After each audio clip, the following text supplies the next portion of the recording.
Good morning to all. Let us start one important chapter, that is GST. Before going to the GST chapter, first of all you should know what is the full form of GST. The full form of GST is goods and service tax. Means it is one type of indirect tax. The GST is an indirect tax imposed from 1st July 2017 and applicable all over India by merging all the indirect taxes levied by the central and state government into single one. The single one tax is called GST. G stands for goods, A stands for service, T stands for tax. This is one type of tax imposed by the government in the month of July 2017.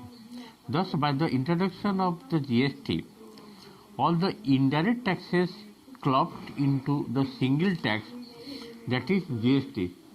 Now, all the indirect taxes involving at each stage of the production cycle, buying raw materials, processing, manufacturing, warehousing, and sale to final consumer, are submerged to a single tax that is called GST. Look and observe the following diagrammatic representation to compare the tax pattern before and after GST.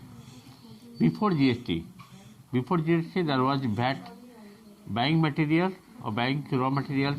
For the manufacture of any product, we need raw materials. Therefore, manufacturer company will buy some raw materials, giving VAT. Again, after manufacture, that manufactured product will be sold to wholesaler with VAT plus excise duty. Again, there sales product from wholesaler to go to retailer with VAT. Here also VAT added. Again, retailer will sell the product to final, that will be consumer. In this way, the VAT is used before GST. Now, under GST, what will happen? Under GST means same process. Manufacturer company will purchase raw material. Again, after manufacture the product will be sold to wholesaler with GST. The wholesaler will sell to the retailer with GST. The retailer will sell to the consumer with GST. This is the cycling product to manufactured to selling to consumer. Now come to what are the components of GST. What are the components of GST? Components of GST, as per the rule, there are three applicable taxes under GST. One is CGST, SGST and IGST. CGST means central GST, SGST means state GST. What is central GST? It is collected by the central government on an intra-state sale. For example, sale of goods within a state, say within West Bengal. Within the state matlab intra-state sale, that is collected by the central government, that is CGST. And SGST means state GST, that is it is collected by the state government on an intra-state sale. For example, sale of goods within West Bengal. These two are within the state, that is called intra-state sale. One will be collected by the central government, one will be collected by the state government. Therefore, SGST, another is C means central GST. Okay. Next one is, third one is IGST. Just see IGST.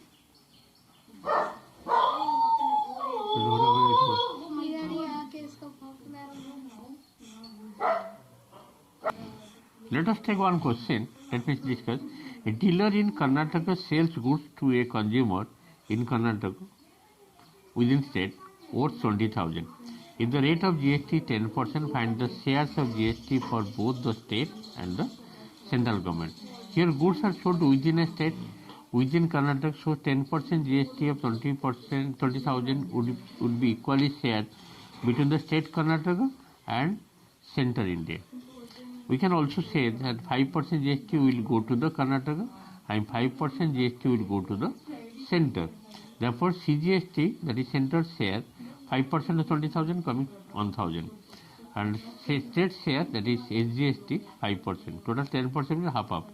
5% 20,000, that is coming 1,000. Okay, in this one, question number 1 completed. Go next. Question number 2. A medicine wholesaler in Haryana sells a medicine to a dealer in Uttar Pradesh on a different state listed at 1200. If the rate of GST is 18%, calculate the cost of the medicine for the dealer. Who will get this GST, Haryana or Uttar Pradesh or the central government? Since a goods, that is medicine, is sold from one state to another state, Uttar Pradesh, the central government of India will get the GST called IGST. That is called interstate GST. Now, IGST will be 18 total, 18% will be go to the central government. 18% 1200. That is coming 216. So the cost of the medicine for the dealer, including IGST, it will be 1200 plus 216. That is coming 1416. In this way, 2 questions I explained. Next, I am going to the exercise part. So the exercise 9.4, question number 2 I am doing. Renu bought a shirt for rupees 540, including 8% VAT. So what is the list price of the shirt? That you have the list price not given. So let the list price of the X and VAT given 8%. Just see how to solve number 2, exercise 9.4. See, question number 2, price of a shirt including 8% VAT given 540. So let the basic price, let the price of the shirt, what is the list price or basic price? Let the list price be X. List price I am taking as X. So according to question, what to write here? X plus 8% of X is equal to 540. Yes or no? X plus 8% of basic price plus VAT. This is VAT. Including VAT equal to 540. Now it is coming X plus 8 by 100 into X equal to 540. It will go by 4. 4 to the 425. It is coming 27X by 25 equal to 540. Therefore, X is equal to 540 into 25 by 27. 27 to the 50 for 20. Therefore, it is coming 25 to the 50 rupees 500. Okay, rupees 500. X is equal to 500. Therefore, the list price. Therefore, list price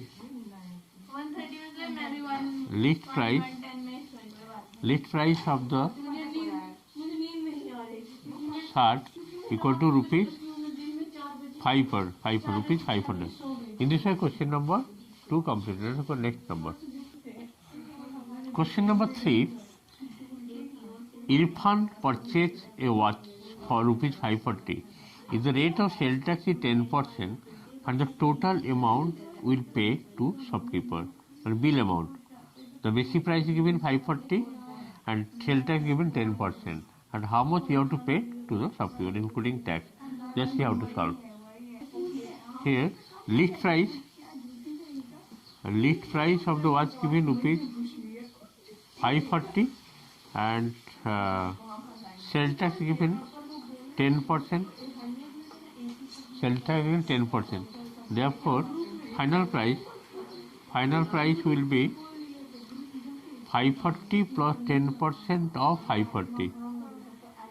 The 540 plus 10%, 10 by 100 into 540, it will be 10 cancel 0 54. 540 plus 54, that means rupees 594. Means you have to pay 594 including sale tax 10%. Okay. In this way, number 3 also completed. Here list price is given, sale tax rate given, final price will be the basic price plus tax, sale tax. This is the 10% of 5% tax. Okay, 54 coming. Total coming 594. Okay, question number 3 completed. And next I will do more sum. Thank you for today's class.